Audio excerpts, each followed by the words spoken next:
بسم اللہ والصلاۃ والسلام علی رسول اللہ فقد رأیتموہ، اب یہ اس طرح صیغہ پوچھا جاتا ہے تو فا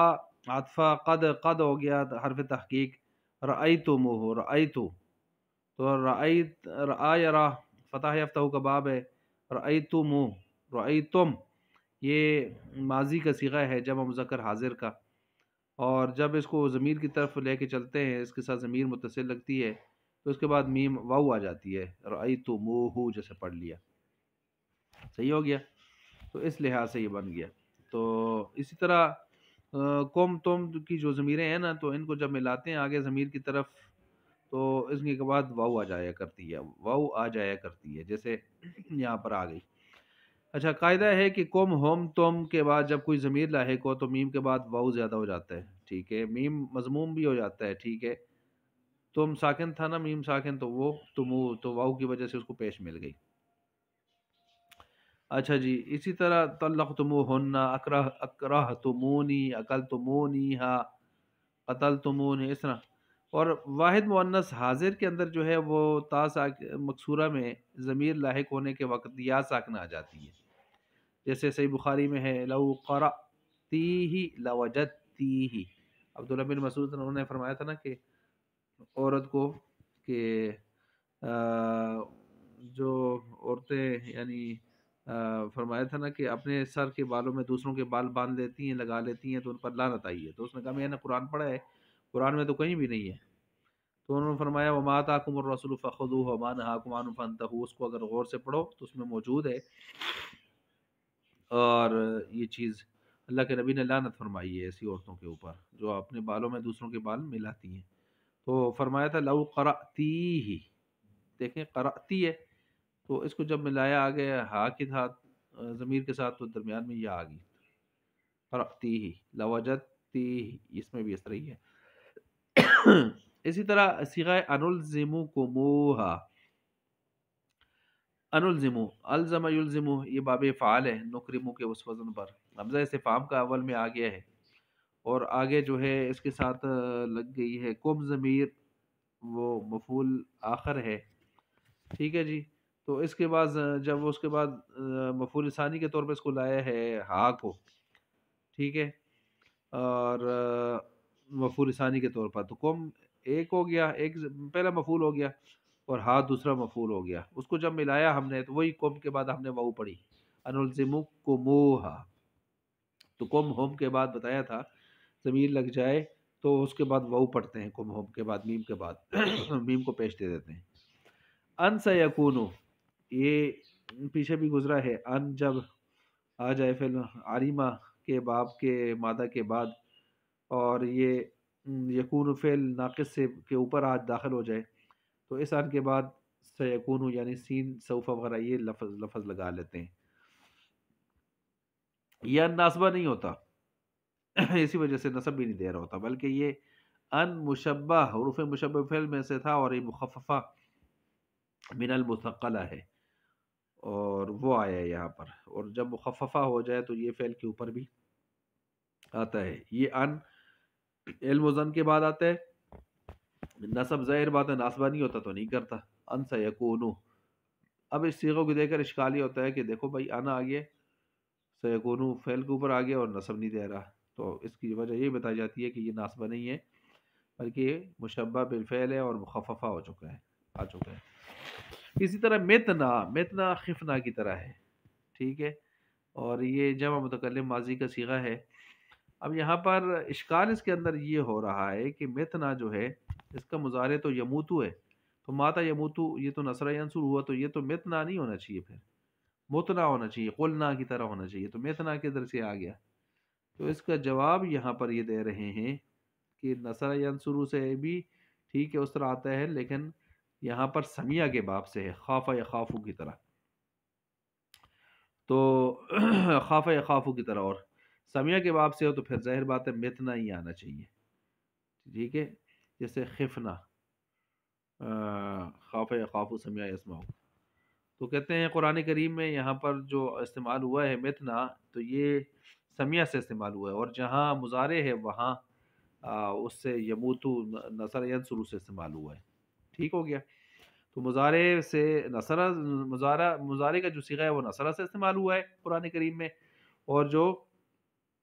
ماضی کا یہاں پر صیغہ ہے یہ سمیہ سے استعمال ہوا ہے، ورنہ متنا ہوتا یہاں پر، ٹھیک ہے۔ فم بجست، تو یہ بھی وہی ہے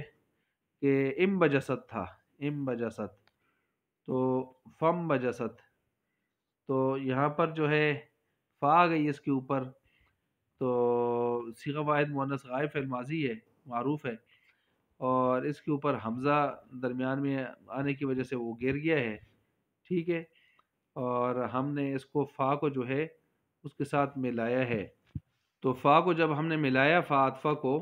تو ام بجسد کے ساتھ، تو یہ نون با کے سے پہلے آئی ہے، نون با سے پہلے آ جائے تو اقلاب والا قانون لگتا ہے نا، تو اقلاب والا قانون لگ گیا جیسا من بعدی میں لگا ہوا ہے، تو پھر ایسی صورت میں فا جب اس سے پہلے آ گئی، نون جب اس سے پہلے آ گیا با سے، تو پھر اس میں قانون لگ گیا،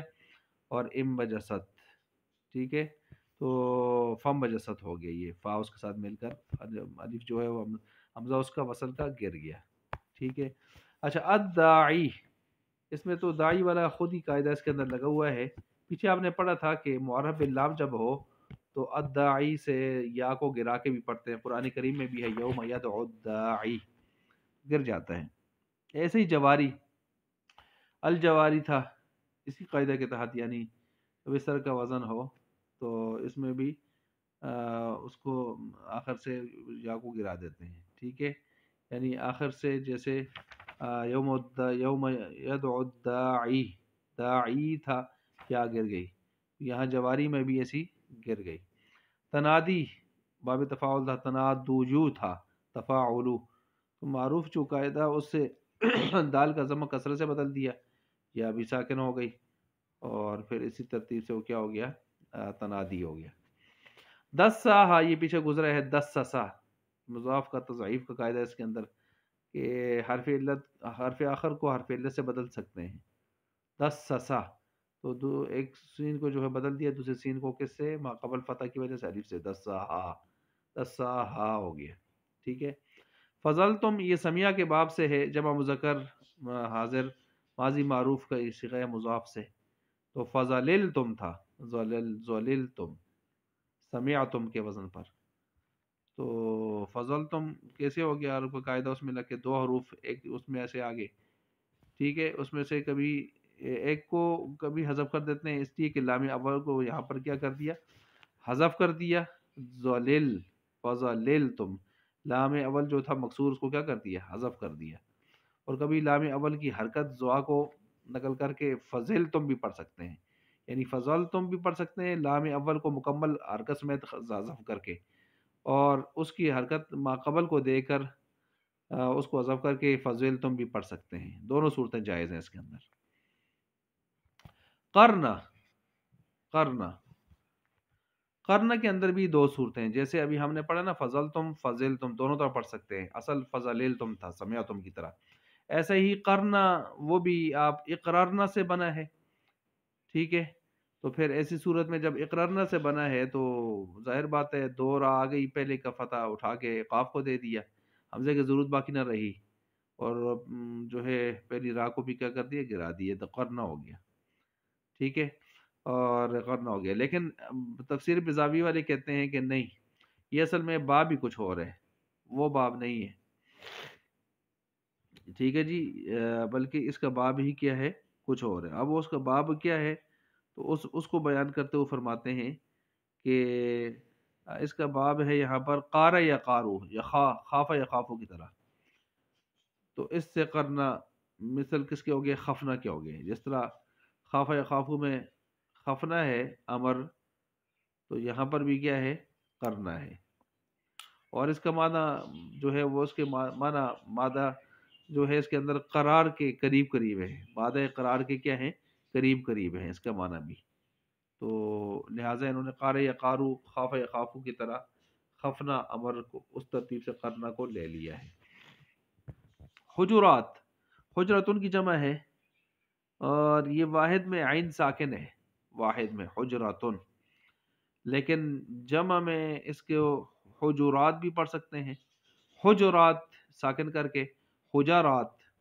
فتح دے کے اس طرح پڑھ سکتے ہیں. تو واحد میں عین ساکن ہے، جمع میں جیم کو ضمہ اس قاعدے سے دیا گیا ہے حجورات فعل بالضم، اور مؤنث فعلۃ کی عین کو جمع با الف و تا کے ساتھ ضمہ دیتے ہیں، اور فتح بھی دے سکتے ہیں حجارات. تو حجارات حجورات، ٹھیک ہے، اس ترتیب سے پڑھ سکتے ہیں. لیکن واحد کے اندر اس کے عین کلمہ کیا ہے؟ ساکن ہے، حجرات حجرات، ٹھیک ہے. جمع میں جیم کو پیش ہے یا زبر ہے، یہ دو باتیں کتاب میں آ رہی ہیں. اسی طرح فعل کا جو وزن ہے بالکسر فعلتن، تو اس میں تو کسرتن جیسے اس میں بھی آپ دیکھتے ہیں عین ساکن ہے، لیکن جب اس کو جمع کر کے پڑھتے ہیں تو کسرات کسی رات دونوں طرف پڑھ سکتے ہیں.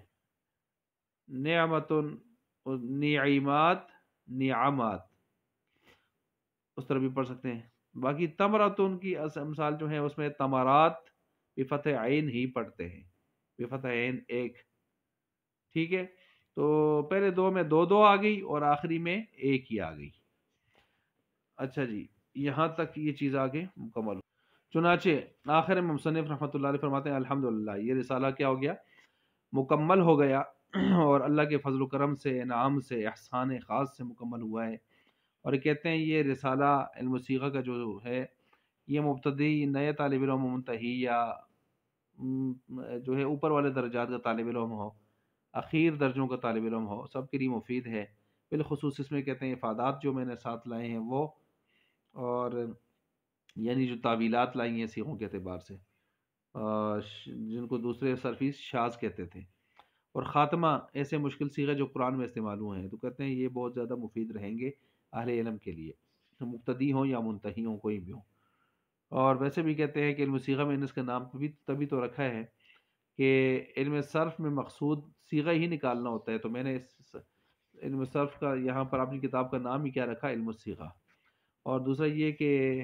کہتے ہیں یہ رسالہ آ کے مکمل ہوا ہے 1276 ہجری میں. اور کہتے ہیں حروف ابجد کے لحاظ سے اگر آپ غور فرمائیں تو حروف ابجد کے لحاظ سے علم الصیغہ ہی اس کا لفظ نکلتا ہے. اگر آپ 1276 کے لحاظ حروف ابجد کے لحاظ سے دیکھیں تو علم الصیغہ اس لحاظ سے سامنے آتا ہے لفظ علم الصیغہ، تو پھر تہجی حروف ابجد کے لحاظ سے، تو اس وجہ سے میں نے کتاب کا نام کیا رکھا، علم الصیغہ. بہرحال آخر میں جیسے کہ بزرگوں کی شان ہوتی ہے، اتنے بڑا کارنامہ کر کے بھی وہ عاجزی اور انکساری کے سمندر میں غرقاب نظر آتے ہیں، اور یہی کہتے ہیں کہ اللہ تعالی ہمارے ساری لغزشوں کو، گناہوں کو اور معصیات کو معاف فرما دے، اور ہماری اس ادنی سی کاوش کو اللہ بہت زیادہ عروج نصیب فرما دے، ترقی نصیب فرما دے، اور قبولیت عامہ، شرف قبولیت عامہ نصیب فرما دے. تو بہرحال اللہ تعالیٰ مصنف کو، ان کے اساتذہ کرام کو، والدین کو، جو جو ان کے متعلقین تھے تو اللہ تعالیٰ ہیں اور وہ تھے، اللہ تعالیٰ جو ہے سب کو دنیا آخرت میں جزائے خیر عطا فرما دے. وآخر دعوانا ان الحمد للہ رب العالمین، والصلاة والسلام علی حبیبہ سید المرسلین وعلی آلہ واصحابہ اجمعین برحمتک یا ارحم الراحمین. الحمدللہ یہاں پر ہمارے علم صیغہ کا سلسلہ مکمل ہو چکا.